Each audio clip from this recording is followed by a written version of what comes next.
Hey everyone, this is Kathi, and I am back with Pat Henseler. We are going to talk about marketing and leads and follow up and all the stuff that we're supposed to be doing as entrepreneurs. So I'm excited to have Pat on the show, and I wanted to welcome him and say, hello, Pat. How you doing?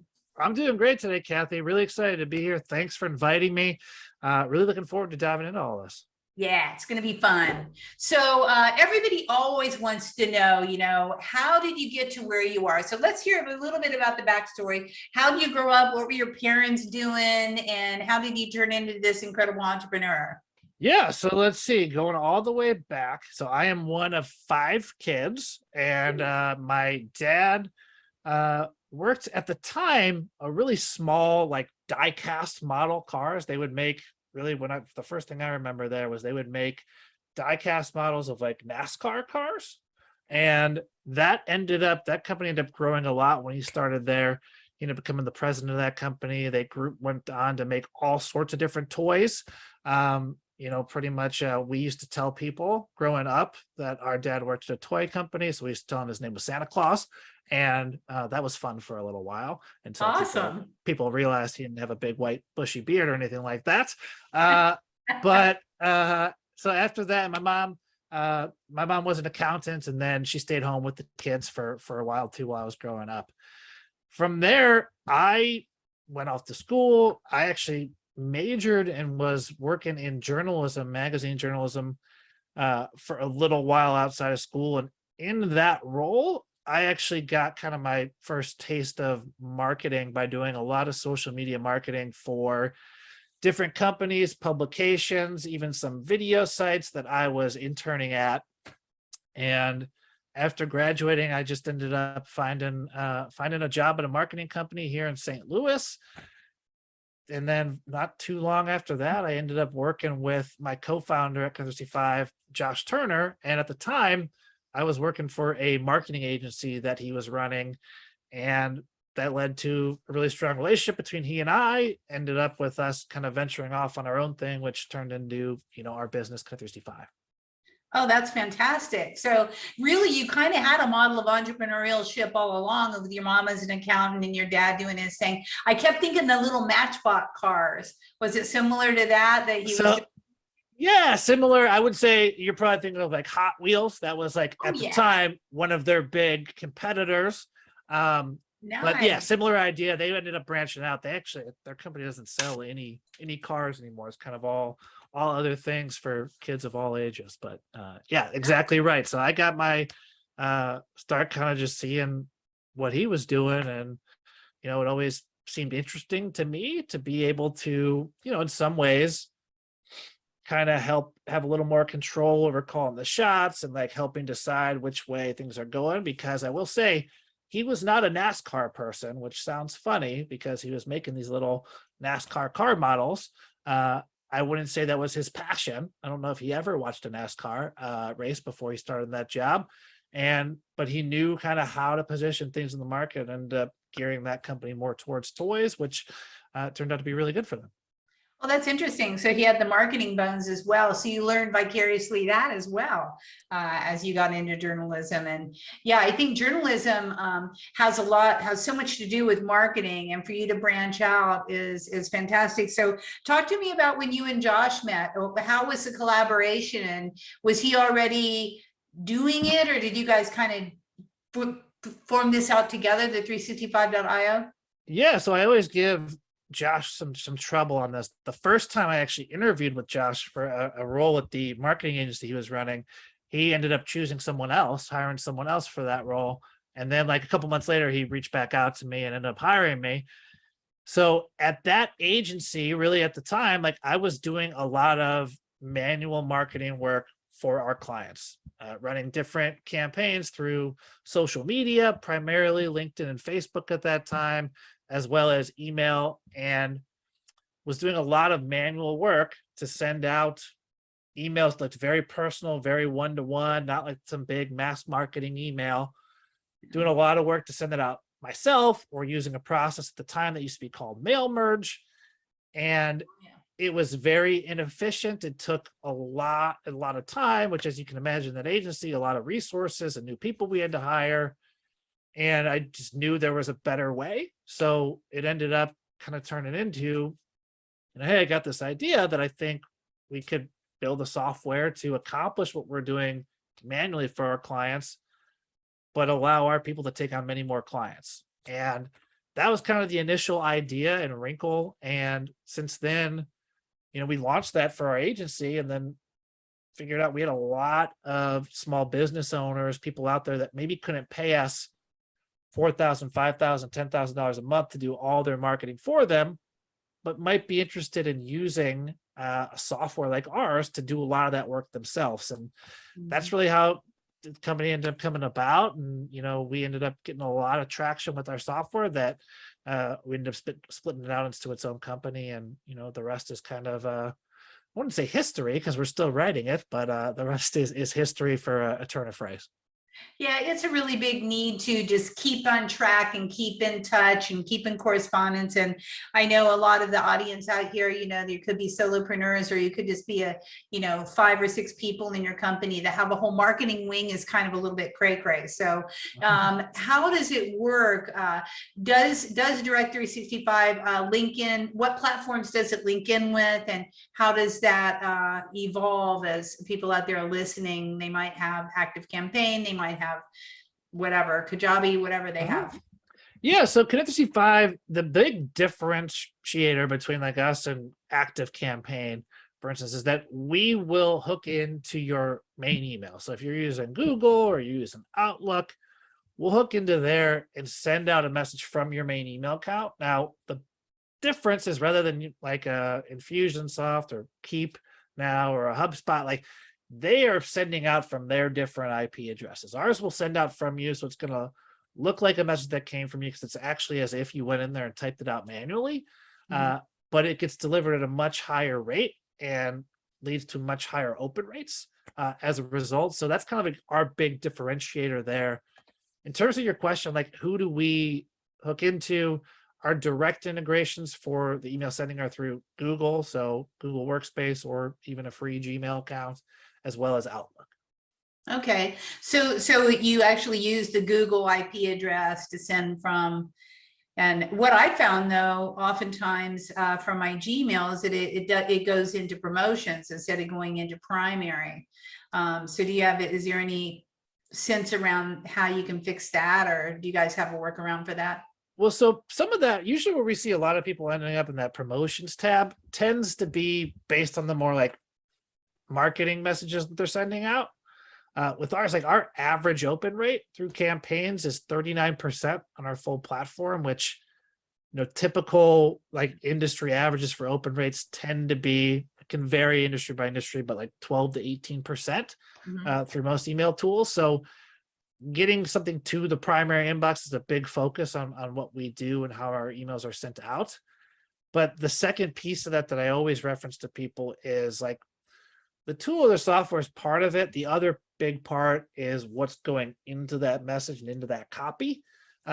Because, email inboxes, they're smart these days. They know, they're pretty good at like determining like this is a sales message because it uses these handful of words or this subject line.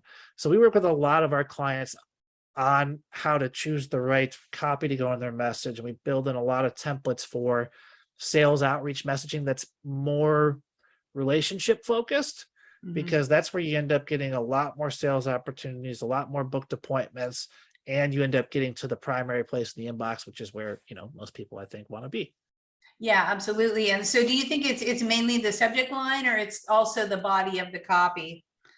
Well, so it's both. I wouldn't say it's one or the other. Those are two of the big ones. It's also going to be based on how your recipients are interacting with your emails. So another aspect of our program that we really focus on with people is building up more awareness in your audience, because the subject line is important. Like you mentioned, the copy and the message is important, but the biggest reason that people choose whether or not to open an email is if they actually recognize the name of the person that sent it, which is like, duh, Pat, that makes sense. Yeah. But so many, like, you go look for blogs on like email marketing, like they put a lot of emphasis and focus on subject line and body copy, which is important. But again, we should not ignore the elephant in the room that like the more people know you, the more likely they are to engage with your messaging, which is going to help all your email. So we actually have a part of our program that is like focused on helping our clients on their LinkedIn, Facebook, and Twitter, putting out more content. We actually have a team of people that will write a daily post for them and then auto post that to their chosen platform, which again is a way for a lot of our customers to build more awareness with their market and increase the likelihood that they have more name recognition. So when their emails are going out, they're more likely to be seen and responded to. Oh, that's awesome. So you have the copywriters and the content creators already there. A lot of people need that. I know, especially as they're just starting out, it seems overwhelming. What do you recommend? Do you recommend 2 platforms, 3 platforms? You were talking about the, the big 3. If someone was just starting out or basically looking to redefine what they're doing socially, what would you recommend to them to focus? Is it wide or deep? That's always the question, right? Yeah. So if someone's just starting out and they're in a place like you're describing, overwhelmed, there's so many options, there's so many things to learn on one versus the other, I would start with 2 things in mind. One, which are you most comfortable with? Because that'll have the lowest learning curve, meaning that you're more likely to get it done and you're less likely to be in a place of like, oh, there's so much to learn that leads to inaction, and that's its own problem. Yeah. The second big consideration I would have is, where is your audience? And I talk with clients about this sometimes where they're like, hey, I have 2,000 connections on LinkedIn and I have no followers on Facebook, no followers on Twitter. If that's the math there, I think it's easy to me to focus on LinkedIn and work on a post for there, work on material to share there, and either just repurpose that on those other platforms or just stick to that. LinkedIn, for a lot of our clients who tend to be small business owners, a lot of times B2B or selling to specific professionals, like LinkedIn makes a lot of sense because you can find those people there. You have a way to stay in front of them if you're posting regularly.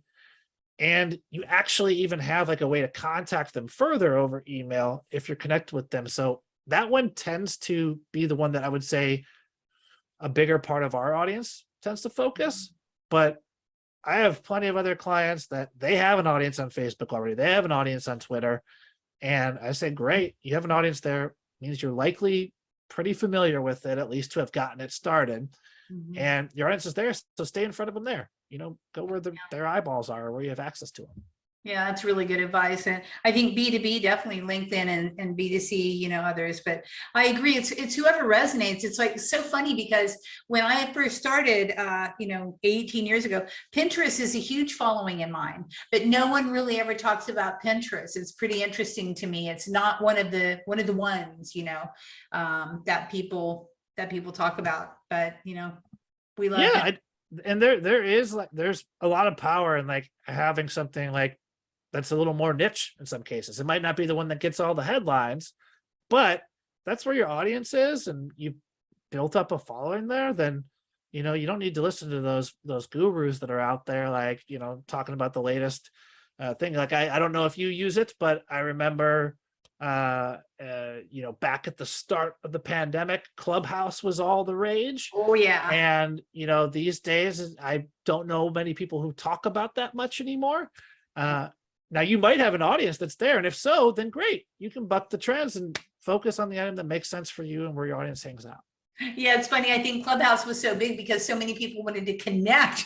They just wanted to connect with a group of people, and Exactly. It launched at a good time for that, certainly. Yeah, it was like the it thing. It's like, okay, we're gonna be on Clubhouse. Yeah, for sure. So I know that in order to develop this type of thing, you have to be super organized. So let's talk, Pat, about your favorite organizing strategy. Like what's your fallback go-to that just keeps your day in order, your week in order, or Pat going down the road to where he wants to go?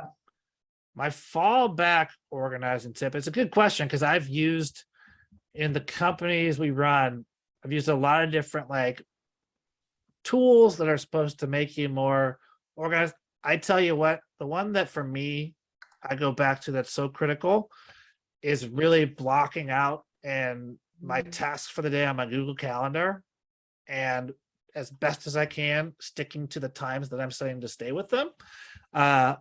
Like it's simple, but I think actually that's why it's powerful for me, is that it's simple. I can look at it. It can give me the alert there, but I am very, like, if I showed you my calendar right now, I try and account for each day any gap of time that's 20 or more minutes for something. And then the other like kind of hack or just like routine that I follow each day is 2 items are built into that. The end of each day, I'm going to review the task that I had on my list or the blocks of time I had set aside. And just to review it, in some ways, it's a little bit of like a mindset tip to be like, you get, if, you know, I'm talking to other entrepreneurs out there, you wear a lot of hats, you got to do a lot of things, you got fires to put out, you got planning you're doing, you got all sorts of things. I think it's important at the end of the day, before you go on to, you know, your other roles in life, your home life or whatever it might be, get a little bit of a recap of what you did, what you accomplished, and it helps you set priorities for the next day.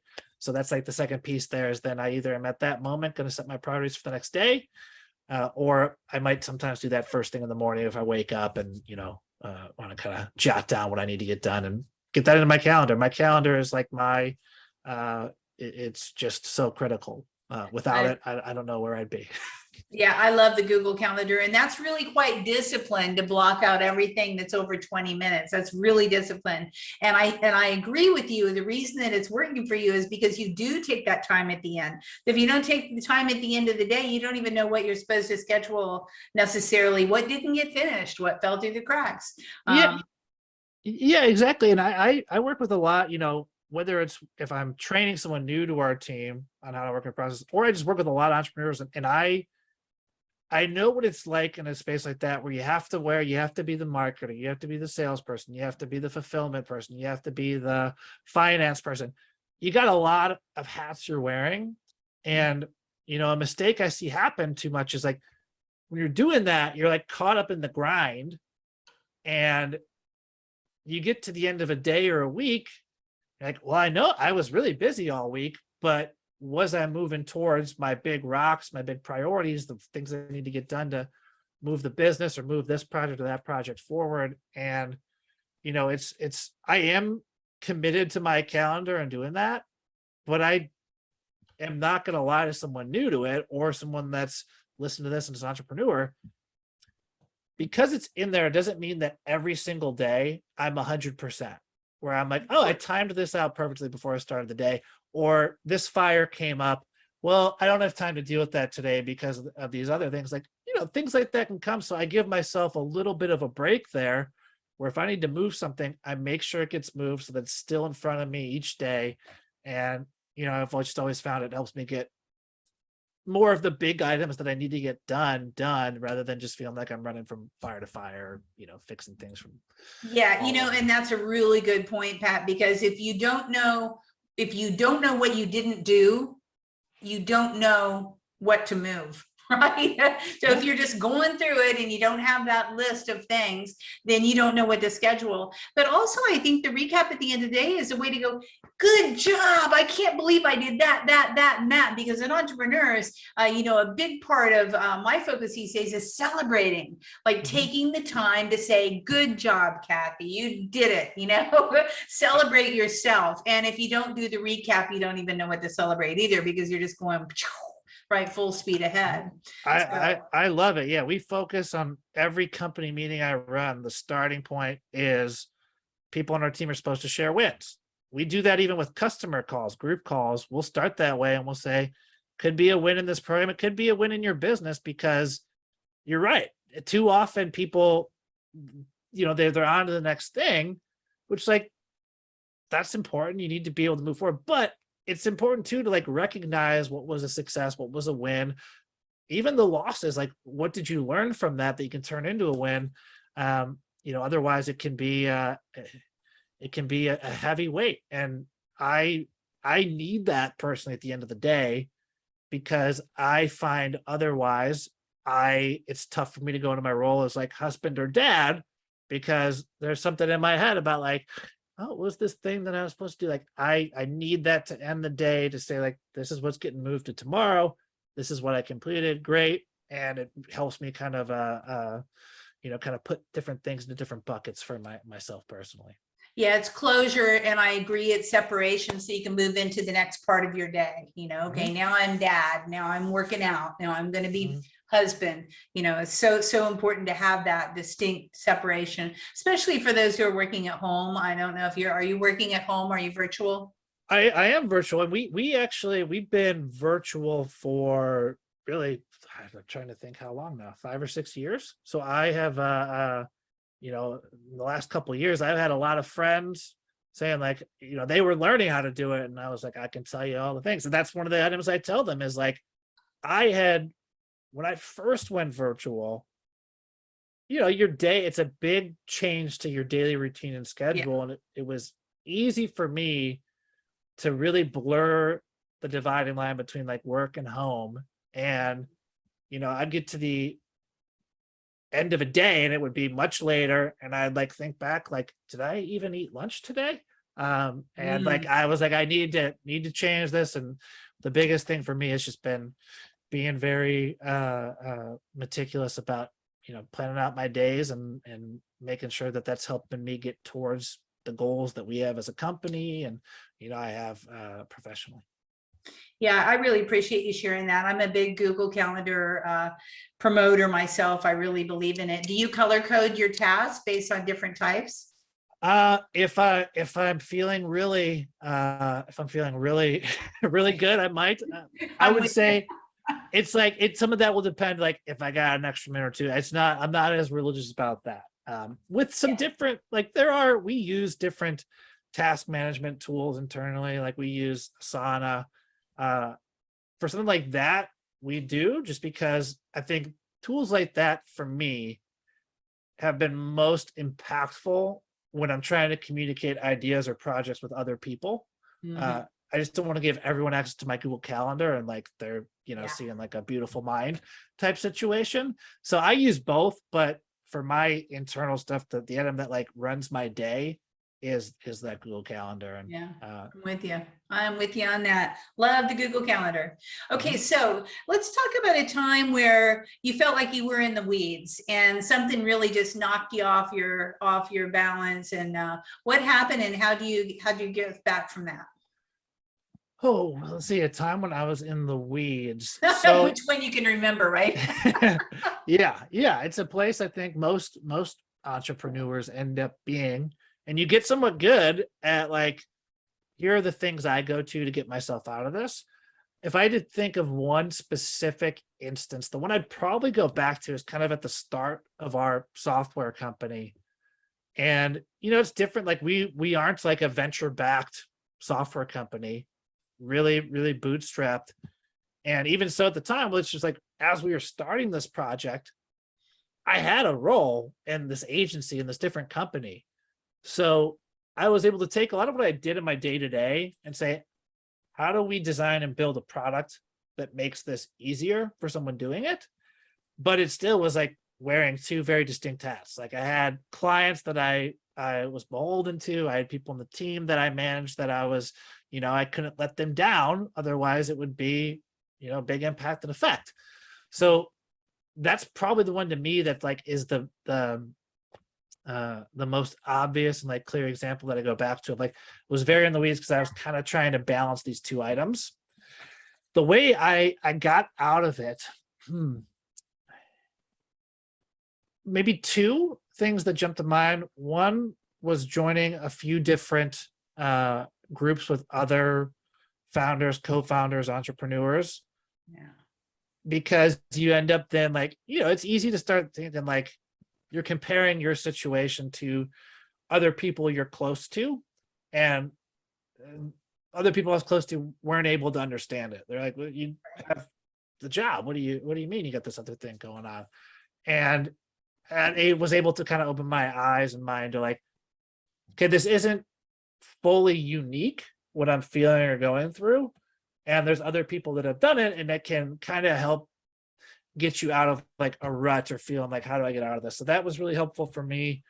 And then the second, I already talked a little about the calendar item, so I'll leave that one out of this answer. But the second thing I might say here is just being a really good documenter. I am a big spreadsheet user.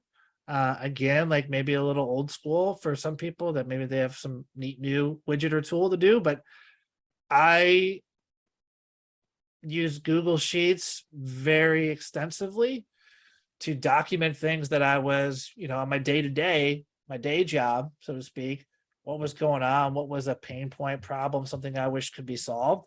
And then being able to take that like exercise and turn it into something that for the software product I was able to then apply was really helpful for me to like kind of get out of it and like kind of feel like I was doing my job at both without letting the other one down. I was going to say you're kind of sneaky like that, Pat. but it makes total sense. I mean, everything as entrepreneurs that we create, we're creating based on our experience and where we see that there is a void and a lack. So I think that's brilliant. Yeah. Yeah. I think, it's also like entrepreneurs, when I talk with different entrepreneur clients of ours, we do a lot of help with clients about their sales process too, is like, there's the old adage that you don't want to just create a product, you want to solve a problem. And, a lot of times it's like, what's a big enough problem in my own life, in my own work that I'd actually be willing to pay to solve? And, that's an exercise that I hope everyone out there has done in some standpoint, unless it's a case where maybe you're selling to a very different type of person than you, like, but in most cases, I think it's a good exercise of like, what problems are there here and how does this product address it, rather than I just created this great product or service. I don't know if it's actually solving anything, but it sounds flashy. It's like, what's the actual, like, what's the in the weeds problem that's getting solved here? Because that is, the most powerful thing I think in sales and product design and development that there is. Well, and I agree. I think that's a really good point too, Pat, that, with the problems that we have, generally, I think that we are our own avatar, quite honestly. So the problems that I'm experiencing are something that my clients are going to experience. The same thing with you. You're in the trenches. You're developing this thing. You're seeing, oh, this is a problem I have. So other people are going to have it as well. I think that's case in point. Really well. Everybody listen to that. And what I also think that is important that you said is that you found groups of peers. So I know that I'm surrounded by people that don't necessarily understand what I even do for a living. My closest friends, they kind of get it, but they don't really get what it means to do all this. And having other people, being surrounded by other entrepreneurs and other founders and inventors, as you did, is so very important, because then everybody, we can relate. They say, oh yeah, I did that. I remember when I was there, and this is how I dug out of it. In fact, that's what this podcast is all dedicated to helping. So there's a lot of power in knowing, when you like actually internalize, like sometimes people think like, I know I'm not the only one out there, but like when you can have an actual interaction or experience with someone, or even just hear from them in some way where like, that's similar to something I feel, maybe not apples to apples, where it's like, we are in the exact world, but it's enough where I am like, okay, there is a way through this that, that then empowers you to like go find the solution or go figure out the solution and say, it's been done before. And I have an example or a handful of examples here that I can point to. And, now I get re-energized to, make things better or solve some problem or issue I'm dealing with. I love it. So did you join mastermind groups, or did you is that what type of groups it was for you? Masterminds or a couple, I'm in a couple different like product manager, product development groups, couple Slack channels for that. Been in some mastermind groups, been in some other programs out there for, different items, some more entrepreneurial focused, some more maybe on some specific aspect of marketing, for instance, so I'm in a handful of these over the last handful of years. I've also been lucky enough in some of our different programs to run some like that. So I've also seen it from the other side, which, is it's always in some ways, which sounds odd and funny, but in some ways, like when you're able to help facilitate some connections between members, where like I might not have like just provided a service necessarily, but I helped introduce two people that then were able to work together, help share some examples and experiences that then helped another person, like that can be, it feels good from that side too. So I've been a kind of on every side of the mastermind and program type angle that's out there. I love it. And I think being a resource, being as big of a resource as you can possibly be is always a good thing. It's a win-win for everybody. So what have I not asked you? What should we be talking about here that you want to let the audience know about what you're doing or any of your product? What should I have asked you that I did not?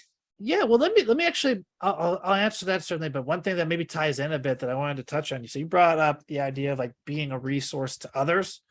Yes. I think this is one of the biggest mistakes I see people make when they're trying to do any sort of like outreach for sales development, booking sales calls and appointments, is that if you have that mindset and that attitude that you just had and mentioned of like, how can I be a resource to this person I'm reaching out to, even if you're reaching out to 50 or 100 of them at once, you end up getting way better and way more opportunities than if you just are sending out an email or a social media message that's like, I do these series. Do you need this series? Do you need this service?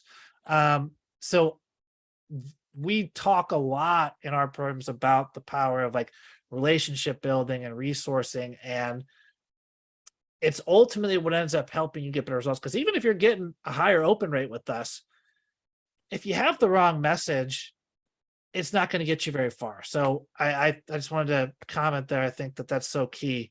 And then in terms of your question about another thing that that maybe you should have asked me on, that's my big thing. Like we call a lot of people that try to do like sales outreach, whether this is someone that's doing cold calling, whether it's someone that's sending an email, whether it's someone over social media, we call what most people do out there, we call them leg humpers. Like a little dog, as you can imagine, where like they connect with you on LinkedIn, and 5 minutes later you have a message in your inbox about their service. Hey, we work with a lot of businesses just like yours, and I'd love to set up some time to talk to you about how we can help you. And it's like, we've all gotten those where if you can shift the pattern that most people are used to a little bit and be more focused on relationship, how can I be a resource? How can I help without it being so apparent? Let's talk about my services.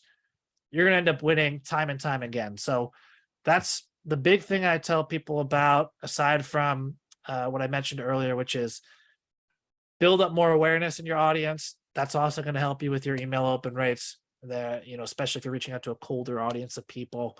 And if people want more information, they can just go to our sites, Connect 365. That's just the numbers 365.io. And there should be a spot in there where you can request a free invite to use our products. So that includes us writing some social media posts for you for free, as well as utilizing our email automation software. So, again, hopefully if anything here makes sense for people that are listening, feel free to reach out there. You can find my email on that site. I'm happy to help talk ideas or give you some other Google Calendar suggestions as needed. Those are on the house too. I love that. I love that. Well, that's a huge offer from you. So that's our valuable free resource, right? Is that we can actually check it out and use it and have your people write a few pieces for us. Yeah. So you can jump in, like I said, at that site, and we'll write. Now, the thing that I'd say for this audience, people that are organized and entrepreneurs, is my last piece of advice for someone that's thinking about, hey, I'm going to start some email outreach, or I'm going to start some stuff on social media. On the email side, you want to put in a little bit of planning and thought about where's this audience coming from? What do I need to send them to get them to move forward? So I just mentioned this as a note. When you sign up for, if you request a free invite on our site, you'll get access to the social media posts. You'll get access to our tool. You'll also get a daily training from us to help you with that. So you're not feeling like you have to reinvent the wheel. You need to come with all the ideas. We base our strategy and teaching strictly on what we used to see work in our agency and what we see work for our clients now. So you get a lot of material there to kind of help you put things into the right place to make your outreach or your social media more effective as a result. That's fantastic. What a generous offer. Thank you so much, Pat. I really appreciate it. This has been a fun conversation. You know, two Google Calendar people. We're addicts, I know. Yeah, no, it's been great, Kathy. And yeah, sometime we'll have to start a new group for Google Calendar enthusiasts. We should for sure. The Google Calendar support group. What colors do you use? Yeah, there we go. Yeah, we'll have like a t-shirt with like everything blocked off on a calendar. And yeah. I love it. Well, thank you so much for your time. Everybody make sure to check out the free offer. If you're looking at social media, even if you already have some going on, check it out. Let them do some work for you, see how it flows and fits with you. And I guarantee you that it's going to help you if you're kind of inconsistent with what you're doing. It's going to help you get that consistency back. And again, like we say, do the give back, do the relationshiping. That's really the most important thing for marketing, I think, especially this day and age. It's all about that. Yeah, especially if you're reaching out to new people, these are brand new people to your world. It's so critical. It's going to help you get your foot in the door with way more opportunities. And Kathy, I really appreciate you having me. It was a lot of fun, like you said, and hope to talk again soon. Absolutely. Signing off for now, gang. We'll see you next week.